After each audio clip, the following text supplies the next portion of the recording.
We are speaking today with President Henry B. Eyring, first counselor in the First Presidency of the Church of Jesus Christ of Latter-day Saints. President Eyring served as the 10th president of BYU, Idaho, then Ricks College, from 1971 to 1978. Welcome, President Eyring. We're glad to have you with us today. So nice to be with you. I'd like to begin by just discussing a few things you may have experienced prior to coming to campus. What did you know about the school before you were invited to serve there? Just a little bit. I had grown up in New Jersey and gone to school after my family moved me to Utah, in Utah, but then away to school after that. And so I was a person who had not much opportunity to learn about Ricks College. And so I knew very little. I knew there was a Ricks College, and that's about it. What was your initial reaction when you learned that you were going to be invited to serve at the university? I need to say a little of how that happened.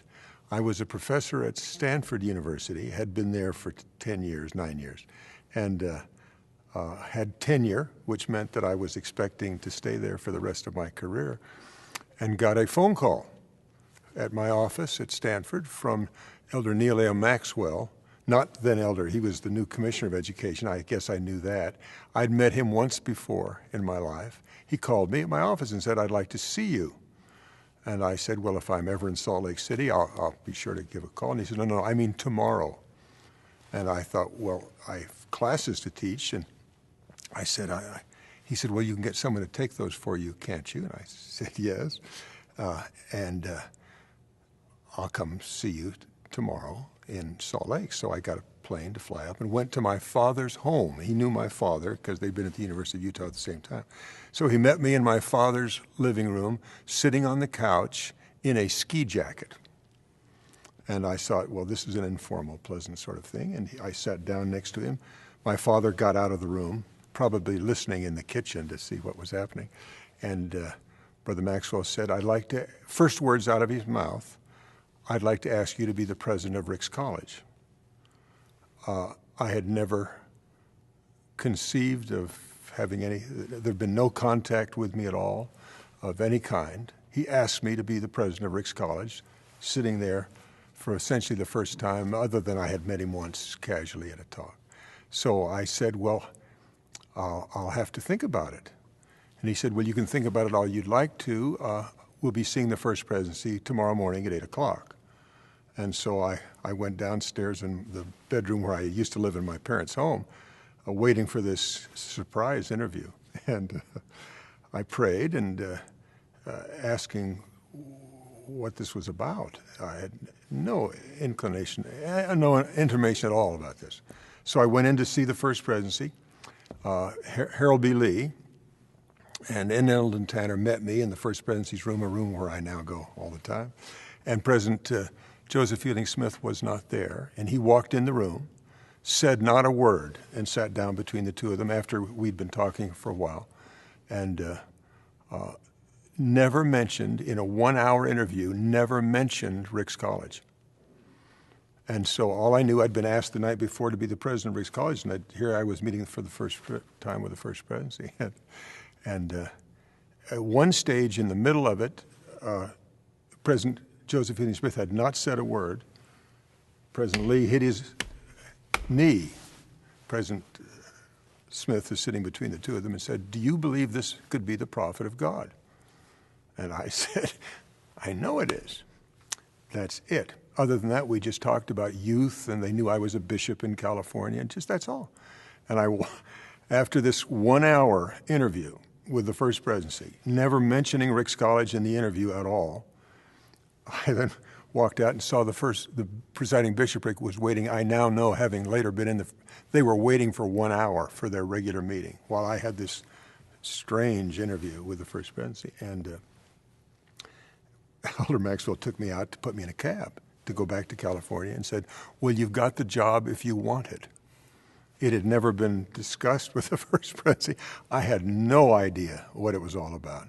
Got in the cab and went back to California, and I began to pray about what it was. And I think it's a little too personal to say, but got an answer that this is my school.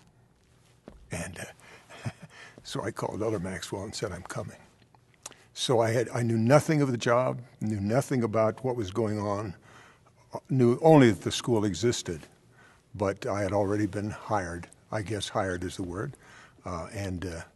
So then I arrived at Ricks College with only that introduction, had never been on the campus, had never seen, knew essentially nothing about it.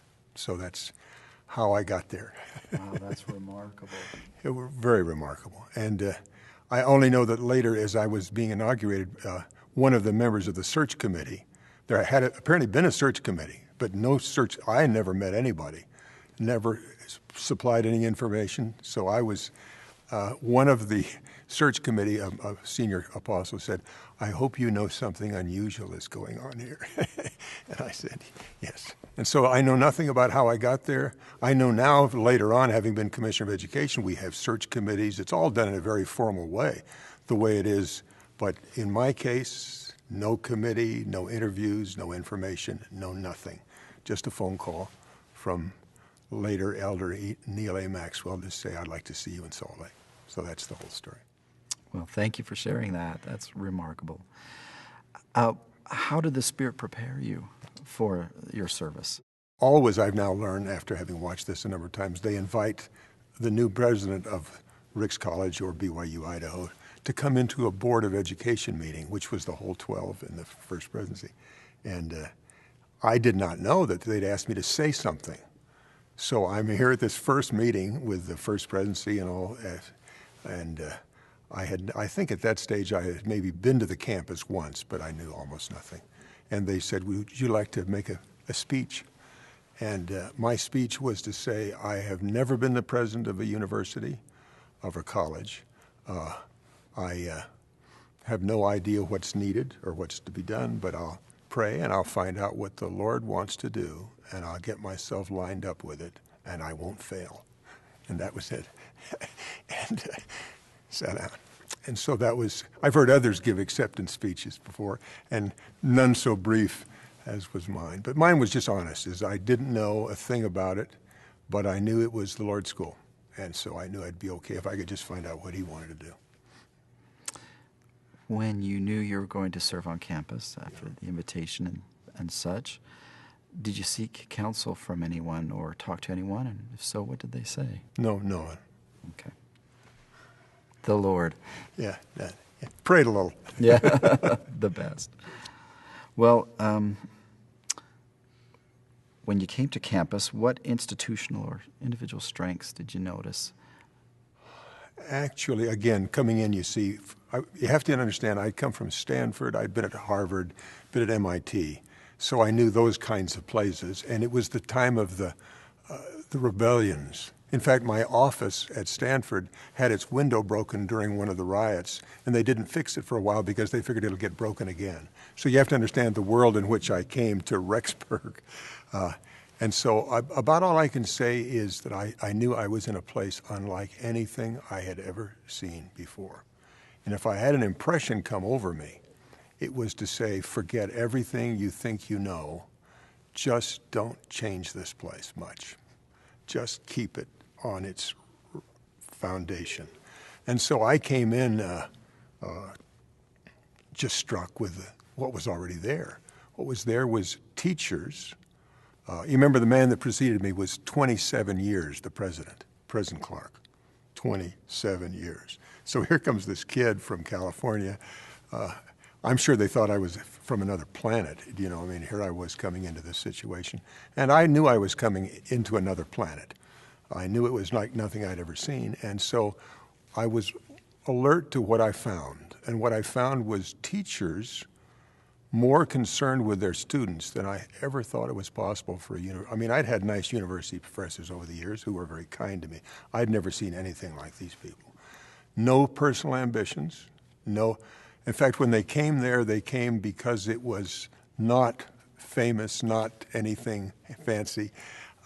A number of them were invited to go other places and said, no, I like this place where they care about students. All they cared about was students. And all I heard was stories of what they saw happen in the lives of their students. And so I knew that while I'd had nice teachers and I'd had nice professors and I'd seen great ones who took personal interest in me, I had never seen a whole place a whole campus where the people were not interested in themselves, only interested in their students, and thrilled to take very ordinary people and build them up so they do extraordinary things. So all I wanted to tell you, this student came and he didn't have any qualifications. And by the way, it was open enrollment, and so it was a place where people went, many of whom had no thought of ever going anywhere.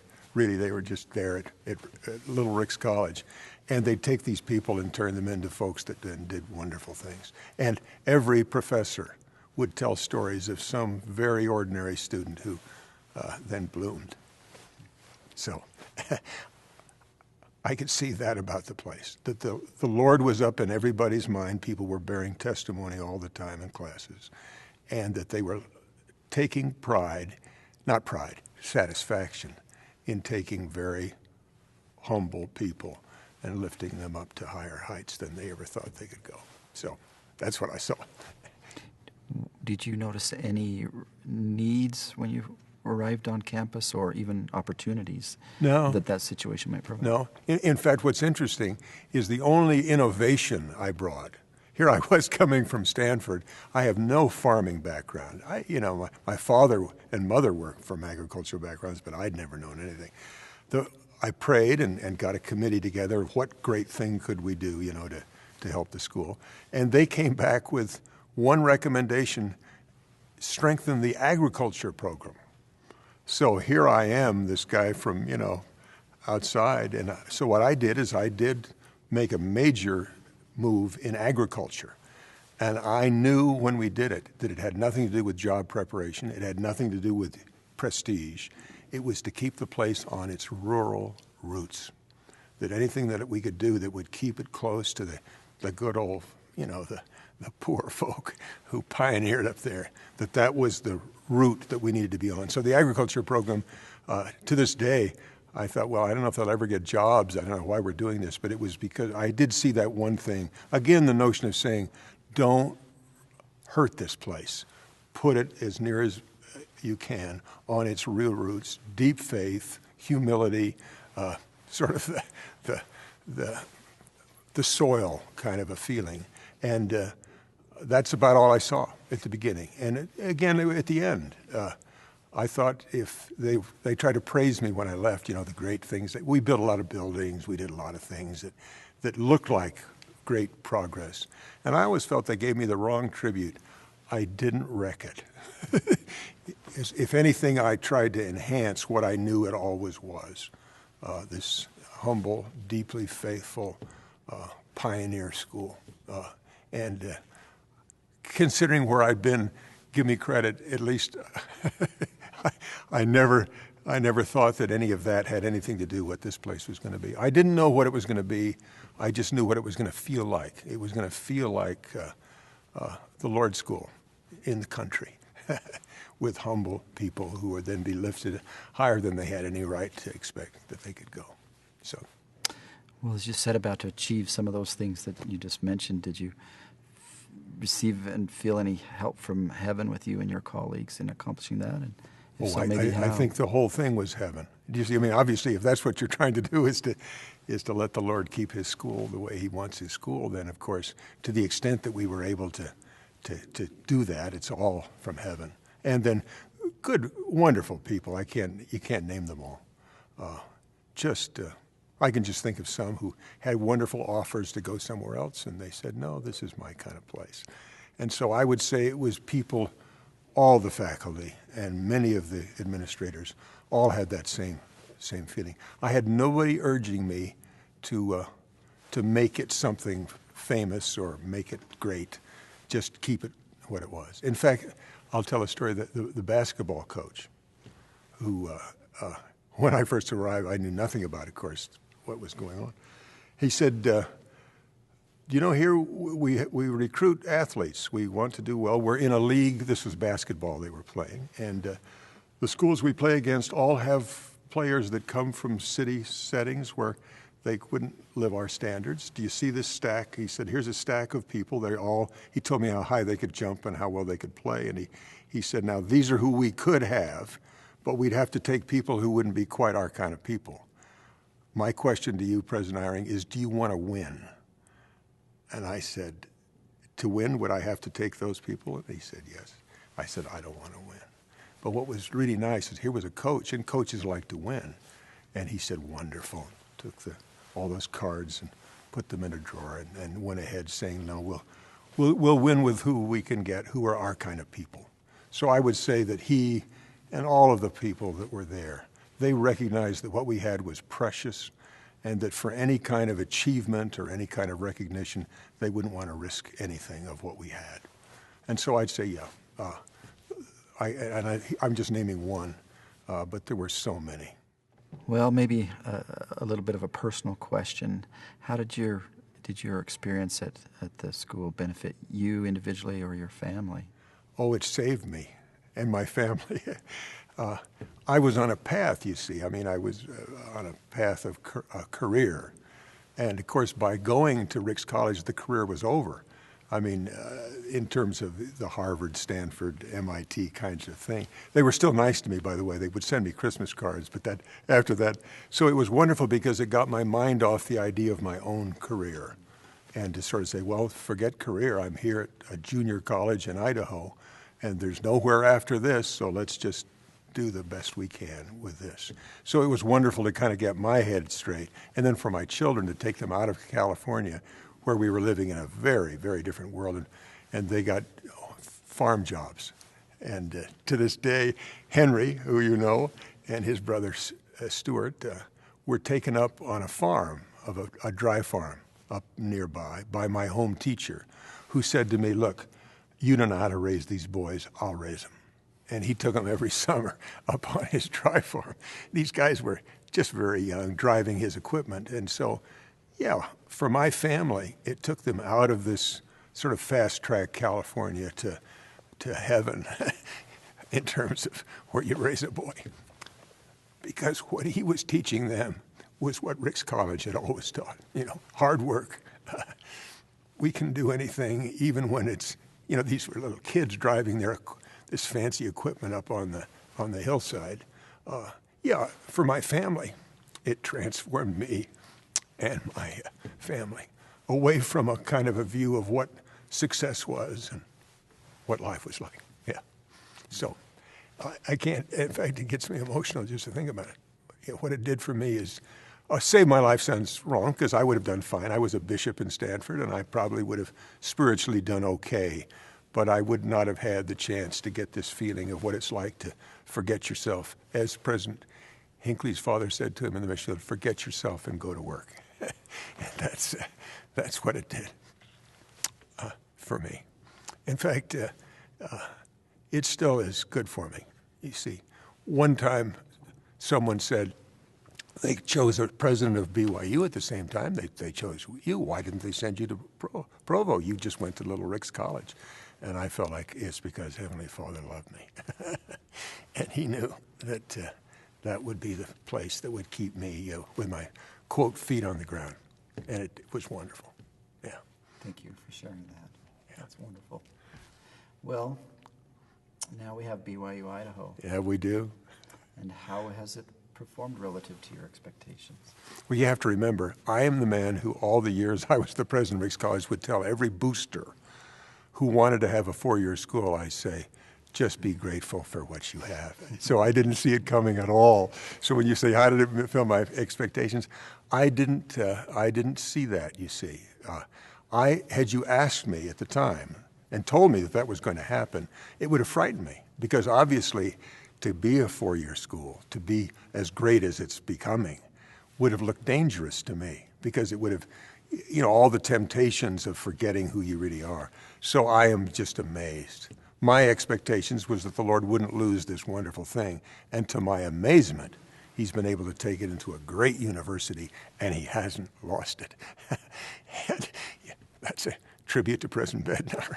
That's a tribute to all who followed President Bednar, is to take it into all the places that I would have seen as very dangerous, you see, is to begin to think you're something special, now to allow them to be really something very special. In fact, I think unique in the world, and yet still have the spirit of just the dry farmer who took my boys up on the farm. So when you say, how has it met my expectations, it's exceeded them because the Lord's been able to do things that I would have thought was too dangerous to try if you're really trying to keep a humble spiritual atmosphere. And if anything, the spirit of humility is as greater, maybe more, as it ever was. And then the excellence is beyond. I would be dishonest if I said I had any expectation. I didn't think it was possible. Do you see what I mean? I knew the Lord could do whatever he wanted to do, but with human beings, to take that kind of trust, to allow them to have all that tremendous growth, not just in the facilities, but who they are and the kind of students that are now coming. It would be unfair to say it met my expectations. It went beyond anything I would have dreamed of. Yeah. What do you hope to see in the future with BYU Idaho? I'm humble. Since I couldn't see this, I think I won't talk about what's next. I would think probably, which I've said the few times I've been back on campus, is that what will happen if this miracle continues is you will see students of greater capacity, particularly in leadership and ingenuity and able to do things, unlike anything we've ever seen before in the church. And the Lord will just do more of that, and I just don't know how wonderful it'll be. I have a feeling that it will, maybe it's a feeling of a danger. It will become world famous, and isn't that dangerous? It'll become world famous for the kind of students that come out of it, because they will be tremendously able. They will rise to the top of all sorts of situations, but they will still be the humble people that I found when I was there. So I expect miracles. I don't know what form it'll take. I'll take a guess at it. My guess is it will be more in the form of leadership's the wrong word because it sounds like, being stake presidents or being something important. People that will make a difference. Lots of them. And it'll seem unreasonable that many of them should come from one place. And my only worry is that we'll start to notice it and that the world in praising us could undercut what actually is making it possible. I think it's God that's making it possible. And so I don't know, I can't tell you what form it'll take, whether it'll be political leadership or organizational leadership or just wonderful families. I don't know what it'll be, but it will be remarkable. And somehow, since the Lord has shown he can do it, he can do marvelous things and not lose the humility and the faith that the thing is built on. That'll be what'll be fun to see. And as I say, I honestly believe that we haven't seen the beginning even yet much. I mean, it's hard to describe, you see, because I don't know what it will be, but it will be, President Clark has been raised up for it. He's just remarkable. He comes, you see, out of a background much fancier than mine, and yet it hasn't had any effect in terms of ego and only capacity and deep faith and a feeling of integrity of the students. For the students he has, and they also expects of them. Just remarkable. So I wish I could tell you more things. I would say now one of the things that you'll be wondering is how can the alumni, how can the supporters of this place help it go forward? Just want what the Lord wants. Yeah, that's all. All they have to do is take an attitude that says, look, it's his school, I want to help. Anything I can do to help, and then let the Lord lead it. I think what's interesting about donors is they very often want to donate to shape it, and my suggestion is donate to help it and let the Lord shape it. And the kinds of restrained giving, where you don't say, I want a bowling alley or I want this kind of thing, which sometimes happens, by the way. We've had a number of gifts over the years. As commissioner, I've been commissioner of education for years, so I've watched this process. Donors who try to shape the place don't do quite as much as the ones who want to help the Large shape the place. And so as much as they can, mostly towards students, because the place is student-oriented.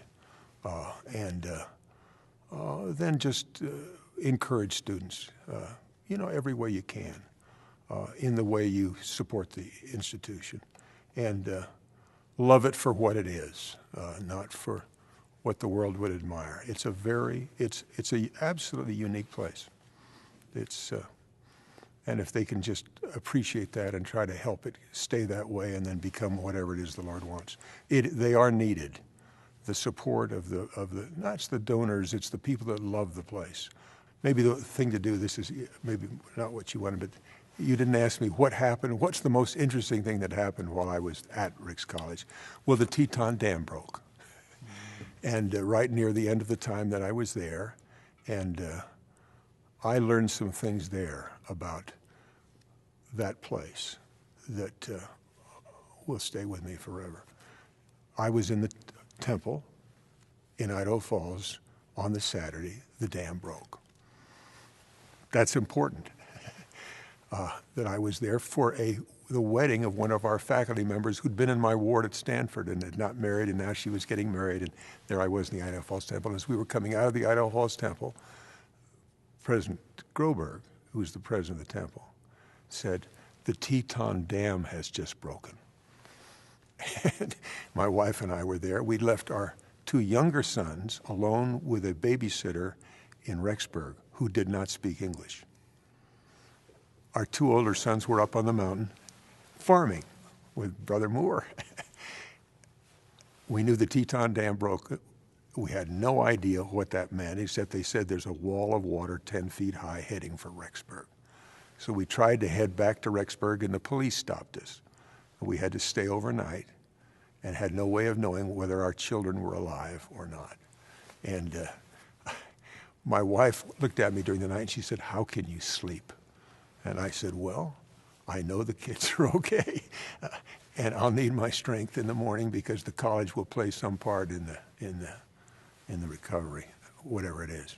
So we arrived and found out the boys. By the way, the great story, I hope it's true. Henry, you can check, my son. He was the oldest of the boys. They said, "Brother Moore, shouldn't we go home to see what they could see the dam had broken?" And he said, "No, we said we're going to start and we're going to finish."